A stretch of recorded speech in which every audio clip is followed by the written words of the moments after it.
तरह से तो नहीं समझ पाएंगे। लेकिन ये बात क्या है फिर कि जन विज्ञान आंदोलन ये कह रहा है कि हम विज्ञान को जनता के साथ जोड़ना चाहते हैं।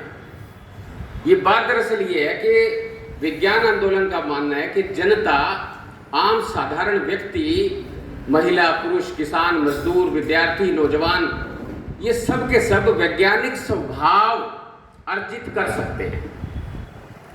मसला वैज्ञानिक स्वभाव का है असल में, जो जन के साथ जुड़ता है। तो ये जो साइंटिफिक टेम्परामेंट है, जिसकी तरफ वेदप्रिय जी ने काफी अच्छे ढंग से इशारा किया, समय के अभाव में वो कुछ इशारे ही कर पाए हैं। ये जो वैज्ञानिक स्वभाव की बात है, ये जन के पास पहुंच सकता है। स्वभाव का मतलब क्या है? स्वभाव का मतलब ये है कि जो विज्ञान के मूलभूत कुछ मान्यताएं हैं, कुछ विज्ञान के नियम हैं।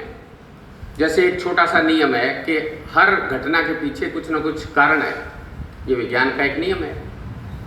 वैसे नहीं घटती घटना, बिना किसी बात के नहीं घटती, उसके पीछे कारण होता है। एक मामूली सी बात है, नियम है इसका विज्ञान का। अब ये वाली बात जो है, इसमें फिजिक्स या केमिस्ट्री के बड़े अध्ययन की जरूरत नहीं है। इसको समझने की जरूरत है, कारण समझ आना चाहिए हर घटना का, तो आम आदमी इस बात को समझ सकता है। अगर राह चलते चलते हम गिर पड़े या कोई टक्कर हो गई तो उसका कारण है। वैसे तो नहीं गिरते, वैसे तो टक्कर नहीं लगती। तो मामूली मामूली चीजें जो जीवन के अंदर हमारे चलती हैं, उसके पीछे जो घटना घट रही है, उसके पीछे कुछ कारण है। अगर व्यक्ति कारण और कार्य के नियम के अनुसार अपने जीवन को देख समझ रहा है, अपने समाज को देख समझ रहा है, कोशिश कर रहा है, एक दृष्टिकोण का पहला पाठ है। अब ये चीज जो विकसित हुई है, विज्ञान आंदोलन का मानना है कि ये जन जन तक अगर नहीं पहुंचती है तो समाज का विकास ऐसे नहीं हो सकता कि हर मनुष्य तक विकास का लाभ पहुंच सके।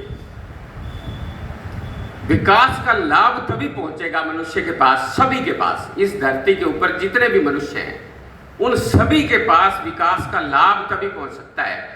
जो मेरे से पहले चांद की बात भी हो रही थी, चांद पे जाने की बात है, तो चांद के ऊपर अब आगे मतलब जो है मकान भी बनेंगे और प्लॉट भी कट जाएंगे, ऐसा भी मानते हैं वैज्ञानिक। लेकिन वो मुट्ठी भर लोगों के पास होंगे, तो उस विकास का जो प्रभाव है या उसका जो लाभ है वो बहुत कम लोगों तक पहुंच रहा है। लेकिन वैज्ञानिक दृष्टिकोण अगर समाज के अंदर बहुत ज्यादा प्रचारित हो गया है, सभी लोग अपने जीवन को वैज्ञानिक दृष्टि से संचालित करना चाहते हैं, समाज की समस्याओं को वहां से देखना चाहते हैं, हल करना चाहते हैं, तो फिर ये मसला कहीं और जाके रुकता है। संसाधनों का बंटवारे का सवाल भी फिर आ जाता है। तो कहने का मतलब ये है कि ये जो वैज्ञानिक दृष्टिकोण है, असल में जीवन की धुरी ये है। और अब जो बताया गया, ये जो दो घोषणाओं की बात की गई है, 1981 में एक घोषणा जिसकी तरफ वेदप्रिय जी ने थोड़ा सा इशारा किया, और फिर 2011 के अंदर एक घोषणा। दरअसल ये जो दो घोषणाएं हैं, ये दो घोषणाओं के पीछे भी आजाद भारत का संविधान भी काम करता है। आजाद भारत के संविधान में अनुच्छेद 51A(H), वो जो 51A(H) अनुच्छेद है, उसमें साइंटिफिक टेम्पर की बात की गई है।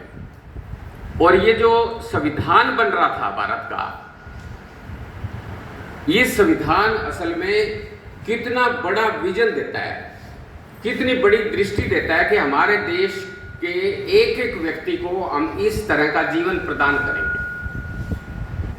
वो ये बात सोच रहे थे, और ये बात सोचने की जो उनकी वो आज़ादी के आंदोलन के संघर्ष से पैदा हुई थी।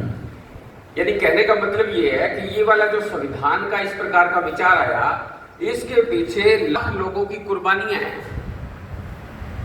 आज जैसा मनुष्य नहीं है वो, आज़ादी के आंदोलन का मनुष्य अलग प्रकार का है।